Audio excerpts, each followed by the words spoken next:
कोटि कोटि नमन। श्री योग वशिष्ठ के उपशम प्रकरण में हमारा कल चल रहा था कि राम जी ने वशिष्ठ जी से ये प्रश्न किया था कि जब आपने कहा कि जब विचार से विद्व मुनि का चित्त शांत हो गया तब उनको मैत्री करुणा आदि गुण कैसे प्राप्त हुए, जबकि विवेक से उनका चित्त तो नष्ट हो गया था। तो फिर ये गुण कहाँ रहे, किस में थे ये गुण, किसको प्राप्त हुए। तो वशिष्ठ जी ने इसका कल आंसर दिया था कि चित्त का नाश दो प्रकार का है, एक जीवन मुक्त का, एक विदेह मुक्त का। जीवन मुक्त का चित्त का नाश कैसे होता है कि वो एक भुना हुआ चना होता है। चना तो दिख रहा है पर उसमें क्षमता नहीं होती दोबारा पैदा होने की। और विदेह मुक्त का चित्त कैसे होता है कि वो चना भी नहीं दिखाई देता, चित्त भी नहीं दिखता, मतलब अंतःकरण ही नहीं होता उसमें। अब कल यही वशिष्ठ जी ने राम जी को ये चित्त की सत्यता बताई थी कि दुखों का कारण क्या है, ये चित्त ही है। जब तक चित्त अचित्त नहीं होता तब तक ये संसार का भ्रम जा नहीं सकता। ये मिथ्या संसार हमें दिखता ही रहता है और यही हमारा दुख का कारण है सबसे बड़ा। अब जब तक चित्त विद्यमान है तब तक अनंत दुख होता रहता है।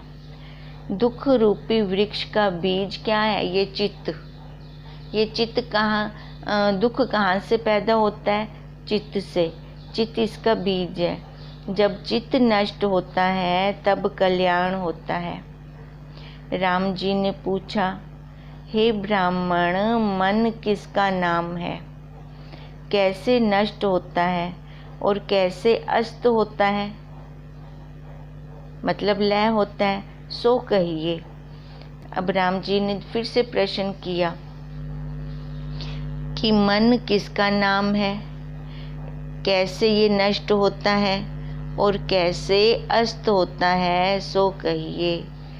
वशिष्ठ जी ने कहा, हे प्रश्नकर्ताओं में श्रेष्ठ, चित्त सत्ता का लक्षण मैंने तुमसे कहा है। अब चित्त मृतक का लक्षण सुनो।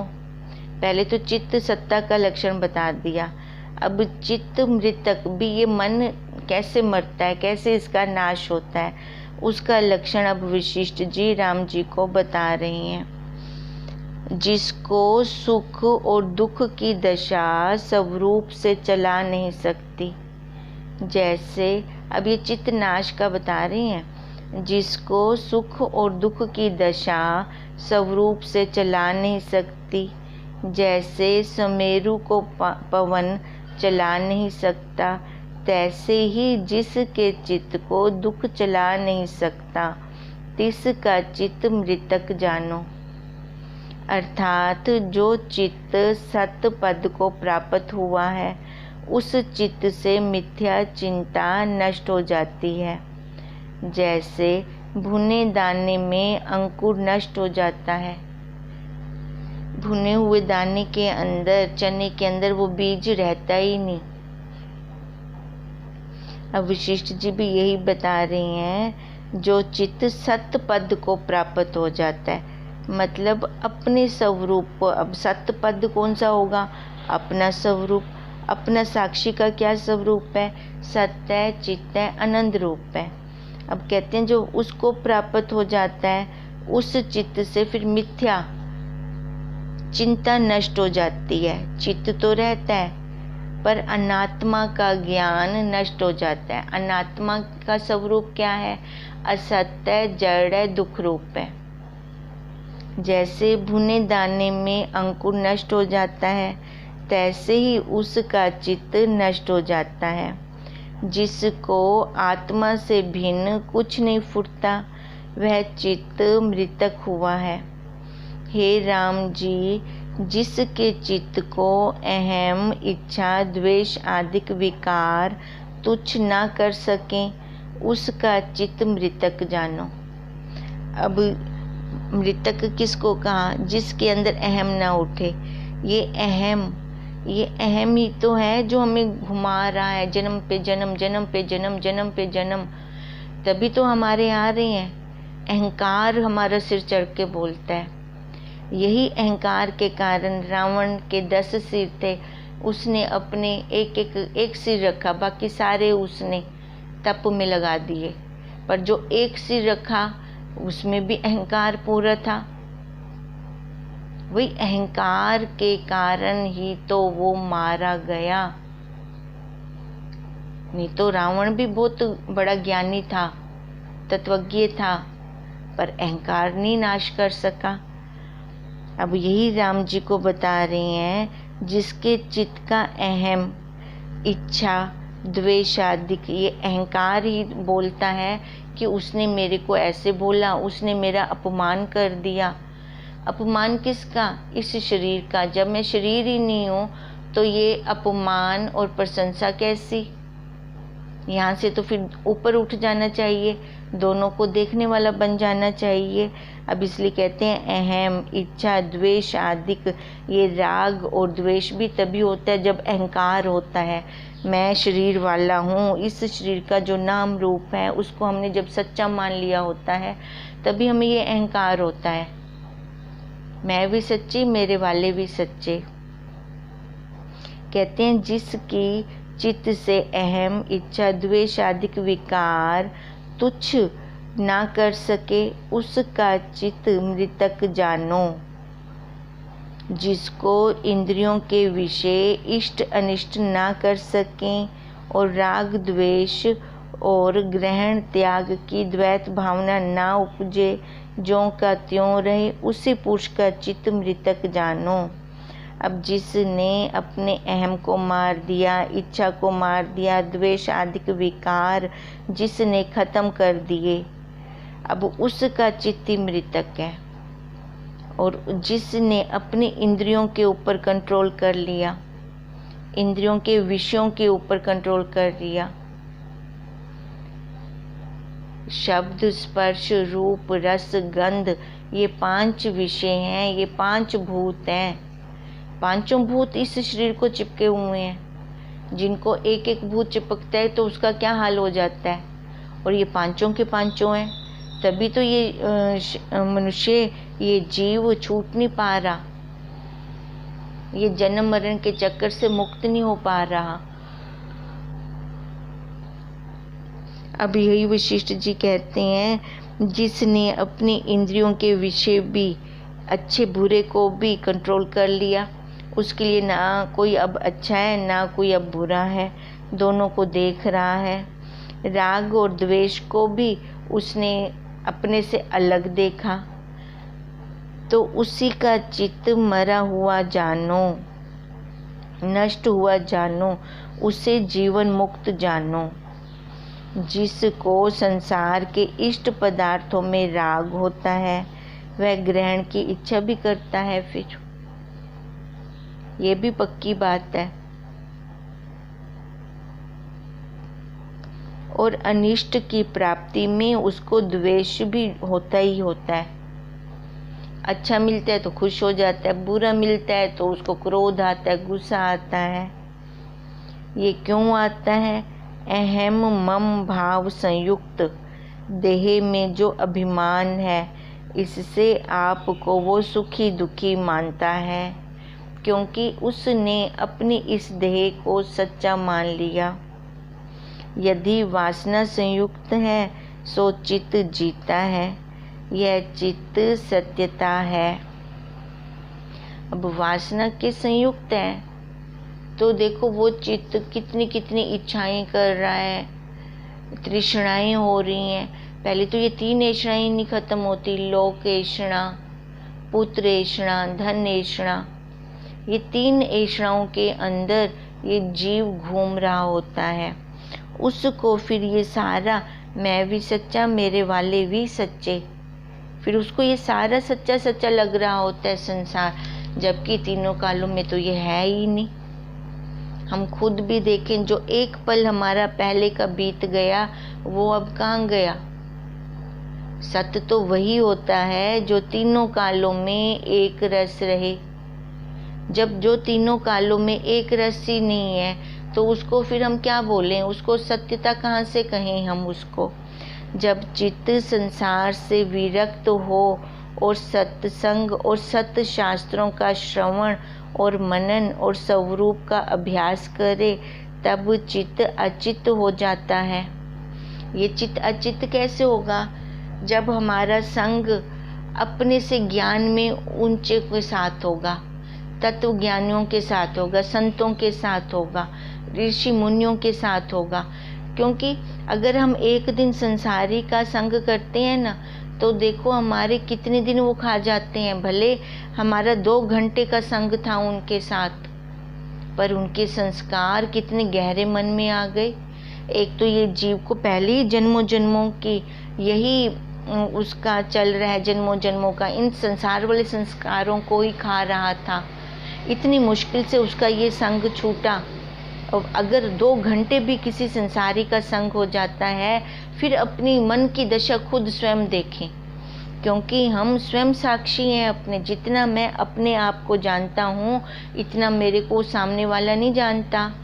तो अपने साथ ईमानदारी करे कि कितना टाइम मेरा वेस्ट गया, खाली 2 घंटों ने मेरे कितने दिन खा लिए। और अगर हम 2 घंटे किसी तत्व ज्ञानी ब्रह्म ज्ञानी संत का संग करते हैं, तो हमारे पास परिणाम सामने आता है कि वैराग्य आ जाता है मन में। यही वैराग्य हमें इन इच्छाओं से, ऐषणाओं से बाहर निकालेगा। और गुरुदेव की कृपा चाहिए। अब गुरुदेव कहते हैं तू अपने काम कर, मैं अपना काम कर रहा हूँ, तो हमें कृपा मांगने की जरूरत भी नहीं है। फिर गुरुदेव कहते हैं कृपा कर और पा। वो अपना आप अपने आप को खोल रहा है। तू कर, वो तेरे को अपने आप देगा, तेरे को मांगने की जरूरत नहीं है। तभी कह रहे हैं सत्संग और सत्य शास्त्रों का श्रवण और मनन। श्रवण तो देखो हम कब से करते आ रहे हैं। अब श्रवण के बाद अगर मनन ना हुआ, मनन के बाद अगर निध्यासन ना हुआ, तभी तो हमें देरी लग रही है। नहीं तो शब्दकोश तो हम सबका बन चुका है, सब कुछ हम जानते हैं, फिर देरी क्यों? कभी हमने अपने आप से क्वेश्चन ही नहीं किया, फिर देरी क्यों? क्योंकि मनन नहीं हो रहा। मनन किसका हो रहा है? संसार का, मेरे तेरे का, राग द्वेष का। फिर वही संस्कार चल रही हैं। उन संस्कारों में तो यही घूमना है। घूमना मतलब चक्कर खाना, 84 का चक्कर खाना लिखा हुआ है उस संस्कारों में। अगर उस रास्ते पे जाते हैं तो रास्ता बहुत लंबा है। और अगर हम अपने ज्ञान के रास्ते पे चलते हैं, सत्संग के रास्ते पे चलते हैं, तो वो लंबा रास्ता छोटा बन जाता है। कहते हैं तभी स्वरूप का अभ्यास करें हम। मैं साक्षी हूँ, मैं सच्चिदानंद हूँ। सत्यम ज्ञानम अनंतम ब्रह्म, अनंतम आनंदम। वही एक ही सत्य, वही एक ही, वही आनंद, वही ब्रह्म स्वरूप है। और वो अनंत है, विभु है, व्यापक है।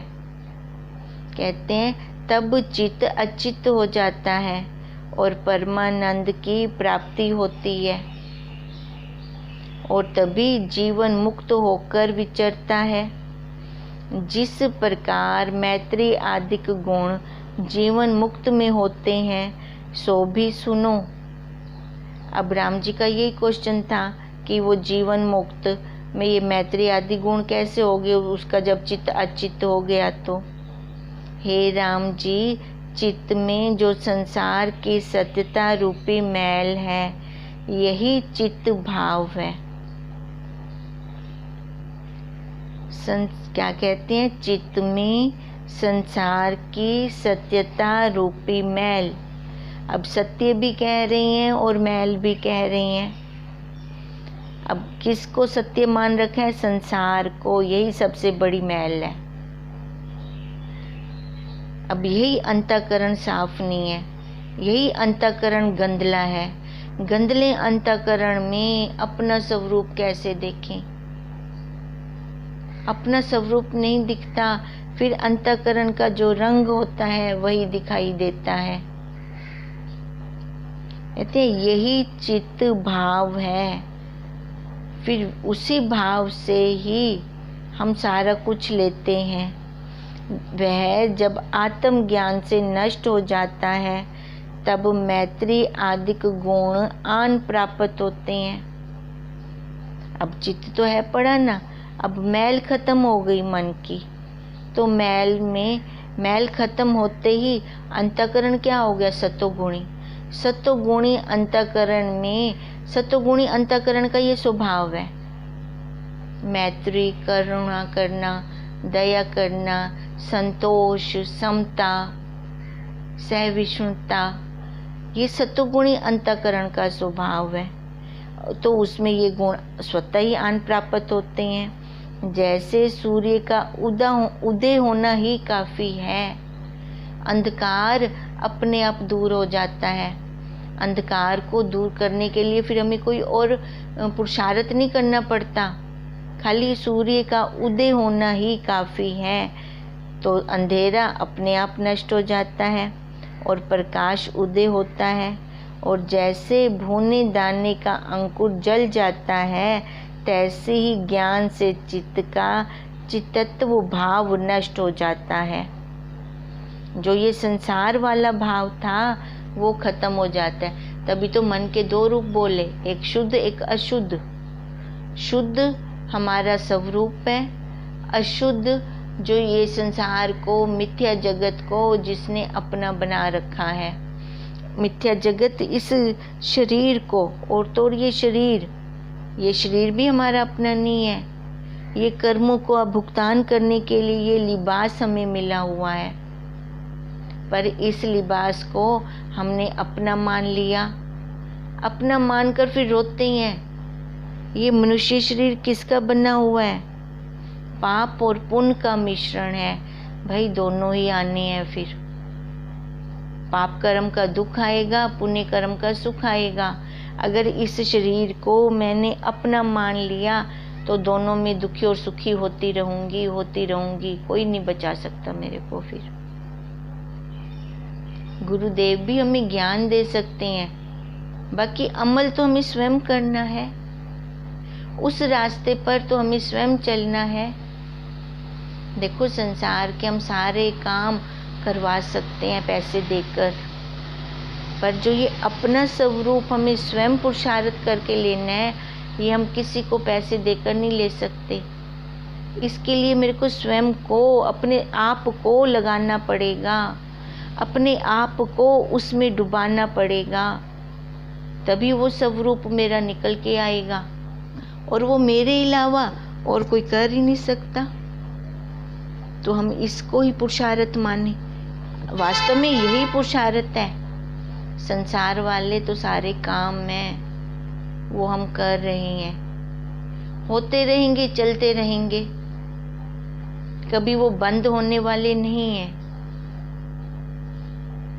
पर जब हम अपने स्वरूप में आ जाते हैं तो हमारे चित्त, मन का ये जो भाव है खत्म हो जाता है, जगत वाला। संसार की पोल खुल जाती है।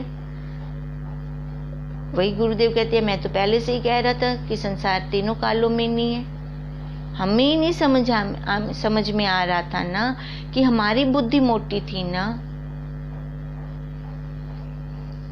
कहते हैं मैत्री आदिक गुण फिर स्वतः उदय हो जाते हैं, तब देखने मात्र चित्त दिखता है। जैसे चना देखने मात्र है, पर उसमें अब कोई शक्ति नहीं है दोबारा से और चनों को पैदा करने की। ब्रह्मवेत्ता अज्ञानी की न्याय यत्न करता भासता है, परंतु अज्ञानी का चित्त जन्म का कारण है और ज्ञानी का चित्त जन्म का कारण नहीं है। व्यवहार तो दोनों का सेम होगा, व्यवहार में कोई अंतर नहीं आएगा। अब ब्रह्म ज्ञानी का हम ये भी नहीं कह सकते कि ब्रह्म ज्ञानी गृहस्थी नहीं हो सकते, उनके लिए तो कोई उपाधि ही नहीं है। हम ब्रह्म ज्ञानी का लक्षण बता ही नहीं सकते, क्या बताएं, कैसा होता है वो। उसकी तुलना किसके साथ करें हम कि वो ऐसे होता है ऐसे होता है। अब जो उसको देखने गया वो वापस ही नहीं आया तो बताएगा कौन। नमक की पुतली समुद्र की थाल लेने गई तो वो वापस ही नहीं आई, तो हमें बताएगी कैसे वो कि मैं एक में खो गई। पर हमें पता कैसे चलता है, जब वो पानी खारा हो जाता है फिर पता चलता है। अब ऊपर से ज्ञानी अज्ञानी का व्यवहार एक जैसे है, पर उसका स्वरूप बोलता है, मुख बोलता है, उसकी सौम्यता बोलती है।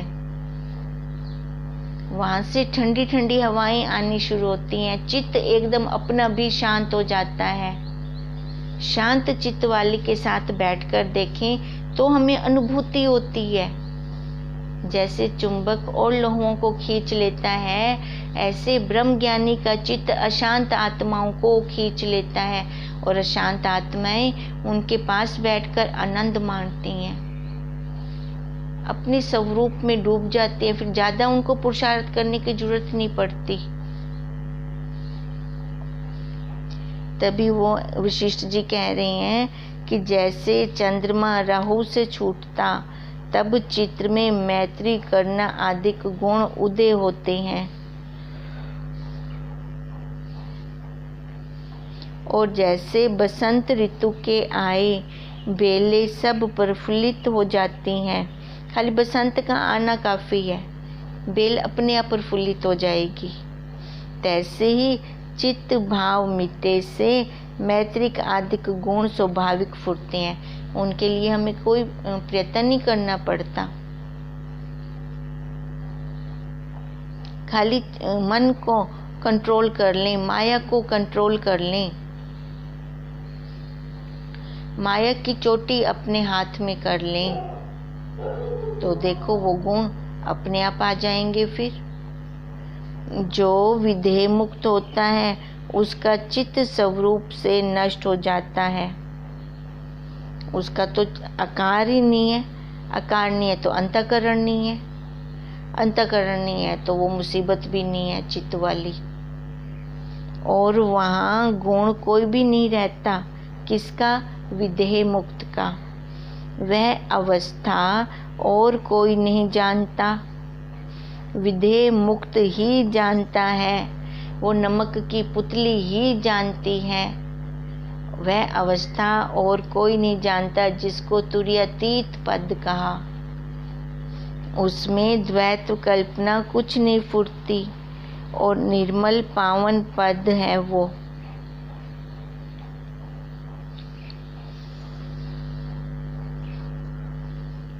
हे राम जी, जीवन मुक्त का चित्त स्वरूप से अचित्त होकर रहता है और विधेय मुक्त का चित्त स्वरूप से नष्ट हो जाता है।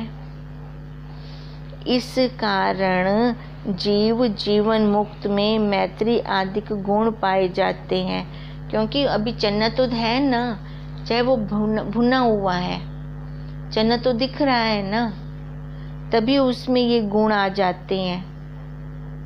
रज और तम खत्म तो सत्गुण का स्वभाव यही है कि उसमें मैत्री आएगी, करुणा आएगी, दया आएगी, सत्यता आएगी।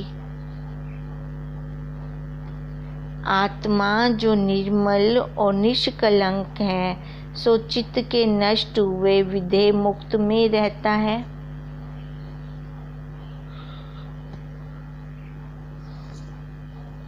उसमें गुणों की कल्पना कोई नहीं फुरती।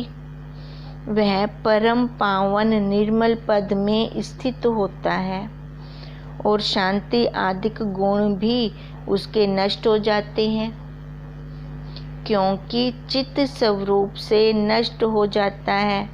देखो, अब जिनका नष्ट हो गया चित्त, जो विधेय मुक्त हैं, अब उनका गुणों की कल्पना है ही नहीं, कौन करे उनके गुण, कौन बखान करे उनके गुणों को। कहते हैं कल्पना, गुणों की कल्पना ही नहीं है, वो परम पावन निर्मल पद में फिर स्थित है। फिर वहाँ शांति आदि का गुण भी नहीं है।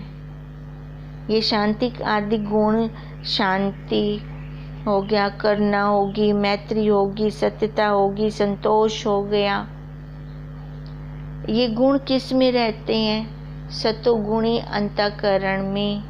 अब जब अंतःकरण ही नहीं है तो वहाँ पे शांति आदि गुण भी नहीं है फिर, क्योंकि चित्त स्वरूप से ही नष्ट हो गया। चित्त के नष्ट हुए, चित्त की अवस्था फिर कहाँ रही?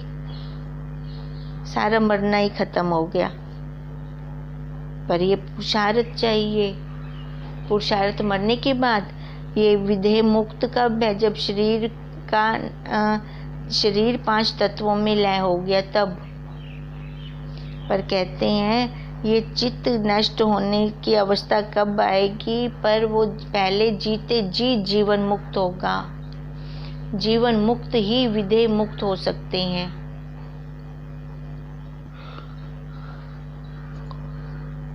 तब ना कोई गुण रहता है, ना अवगुण रहता है, ना वह गुणों से उत्पन्न हुआ, ना सार कहाता है, और ना अवगुणों से उत्पन्न हुआ आसार कहाता है। सार आसार गुण में ही तो है, अब उसका गुण ही कोई नहीं है। तभी तो कहते हैं ब्रह्म ज्ञानी की पहचान कैसे करें, कैसे उसकी तुलना करें, किसके साथ उसकी उपमा दें? उस जैसा कोई और हो तो उसकी उपमा दें। अब कहते हैं उसमें कोई गुण ही नहीं है, तो सार असार भी कहाँ रहेंगे? ना लोलुप है, ना लक्ष्मी है, ना अलक्ष्मी है, ना उदय है, ना अस्त है, ना हर्ष है, ना शोक है, ना तेज है, ना तम है, ना दिन है, ना रात्रि है, ना संध्या है, ना दिशा है, ना आकाश है, ना अर्थ है, ना अनर्थ है, ना वासना है, ना अवासना है, ना अंजन है, ना निरंजन है, ना सत्य है, ना असत्य है, ना चंद्रमा है, ना तारे हैं, और ना सूर्य है। ऐसा जो सर्व कलना से रहित शरत काल के आकाश की न्याय निर्मल और बुद्धि से परे पद है, उसमें और की गम नहीं, और वहाँ समा ही नहीं सकता। जैसे आकाश के स्थान को पवन जानता है, तैसे ही उसकी अवस्था को वही जाने।